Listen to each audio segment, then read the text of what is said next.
Hello, everyone, and welcome to the Week 2 announcements for History 370. So, these announcements will be a little bit longer than last time because there's actually feedback I can give. There was an assignment and a couple quizzes, so I can actually talk to you about those things.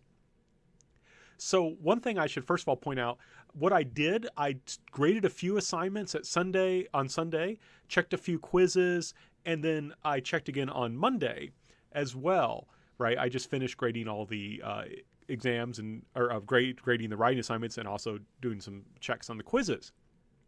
And people generally who did their work a little bit earlier did better. So if you were not so happy with your grade on the quiz and you took it like really late Sunday, that's maybe a reason why you didn't do as well as you would have liked. So in that case, you might want to try and do things a little bit earlier. But like I said, there's time to adjust. That's what these announcements are for, is to help people kind of reflect on areas where they need to adjust to do better. So first of all, on the assignments, the way I graded the assignments was I just did like a spot check and I gave comments. And I would say, okay, oh, this is good, or okay, there's an area where you need some improvement. You can find comments in the comment box, but also I wrote them on the assignment itself. One thing to be careful about is sometimes people will give correct responses, but not necessarily complete ones. So I might say, why did the Qing dynasty go into decline or something like that? And someone would only give me one reason when in fact there were multiple reasons. And also sometimes people's answers got weaker as time went on. So my guess was they were trying to fill out the study guide all at one time. And that's going to, you're going to maybe go strong in the first 10 questions, but then things will get weaker as time goes on. Now, there was a very strong relationship between the grade on the writing assignment and the grade on the quizzes. So people who generally got higher grades on the writing assignment generally did better on the quizzes. And that makes me happy because it means that the study guide actually, helped people prepare. And I was, of course, happy because generally people did the study guides and did well on the study guides and then therefore did well on the quizzes. So I was really, really happy about that. I want people to do well. Now, with people who kind of struggled, there's a few things to consider. One time is when you take the quizzes. So, for example, like I had a person take the quiz at like 2 a.m. one day. That's not a good time to take a quiz, I think. You're probably going to be really, really tired. Sometimes people, and this is one thing that's kind of curious about these quizzes, is that oftentimes the least prepared people are, the more time it takes because they're searching and scrambling, trying to find the answers. So, and in contrast, I had a person finish the quiz in under 10 minutes and got a 90. And I know this student, I know that they were not cheating or anything like that. They just did a really good writing assignment and then took a really good quiz because they had done so much making sure that their study guide was correct. So if you found yourself running out of time, let me start over.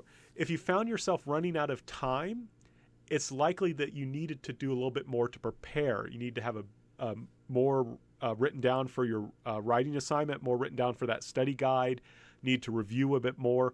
Make sure you don't delete the questions from the study guide. Some people deleted the questions. Don't do that because the study guide is not very useful if you have answers but no questions. So just keep that in mind. Now, one thing you can do to try and save time, this is one reason I encourage people to have the dual screens. In Microsoft Word, and I think pretty much any word processor, there's usually a find command. So if we're talking about the Qing, you could do a find command for the Qing and very quickly find that part of your study guide. So that's just something to keep in mind.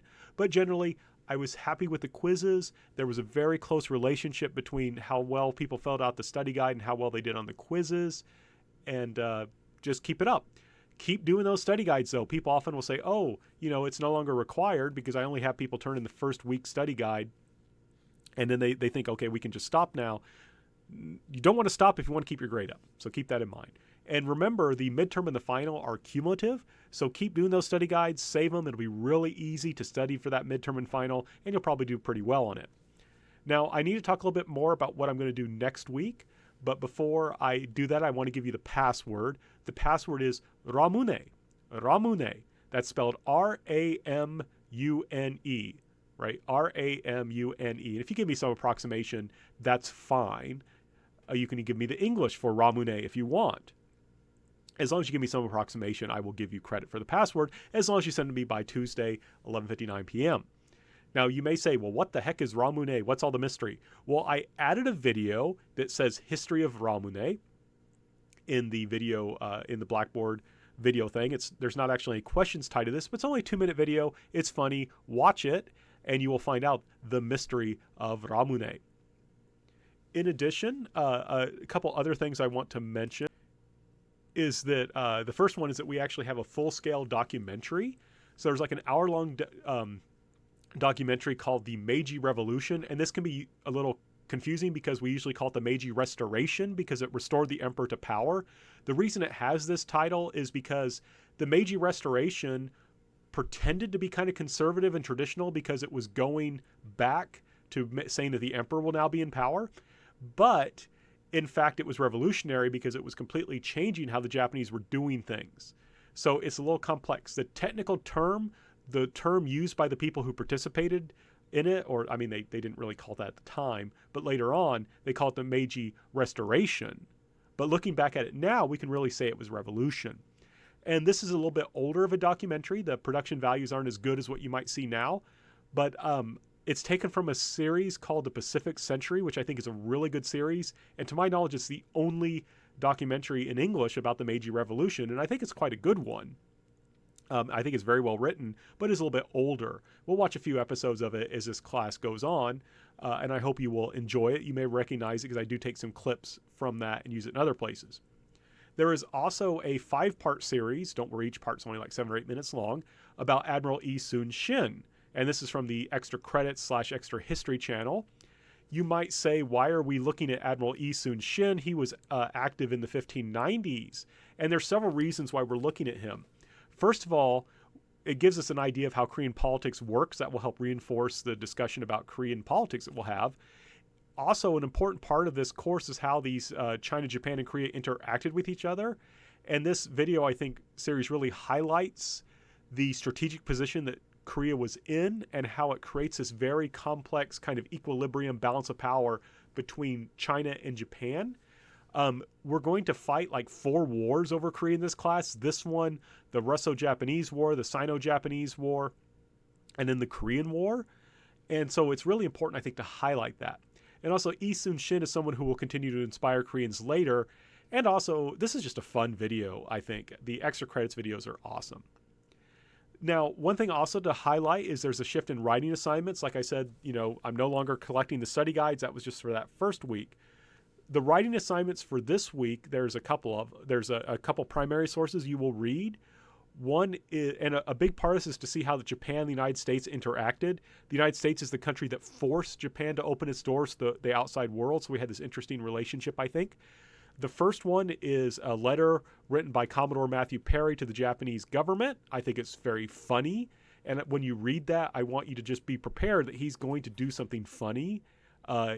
I think it's funny. Maybe I just have a bad sense of humor. If you have me in class, you know that. But in any case, I think it's funny. The second part is Fukuzawa Yukichi, an excerpt from his book, his autobiography, where he talks about going to the United States in 1859. And it's really cool, I think. And I think Fukuzawa Yukichi is hilarious, and I keep going on and on about him in the class. And then he will be in that video I just mentioned about the Meiji Restoration. There's a reason we go on and on about him. He's hilarious. And I want you to read something he wrote and see how he interacted with the United States. Now, do remember as you're budgeting your time that last week we had 2 days of lecture, the equivalent. This week we have 3, right? Not 4 because it's 4th of July, so in-person classes are only meeting 3 days. But we have 4, or I'm sorry, not 4 because they're only meeting 3 days. But we have 3 days equivalency, so do keep that in mind. This quiz will have more material on it, and you'll have more videos to watch. All that being said, happy 4th of July. If you have any questions, please feel free to email me.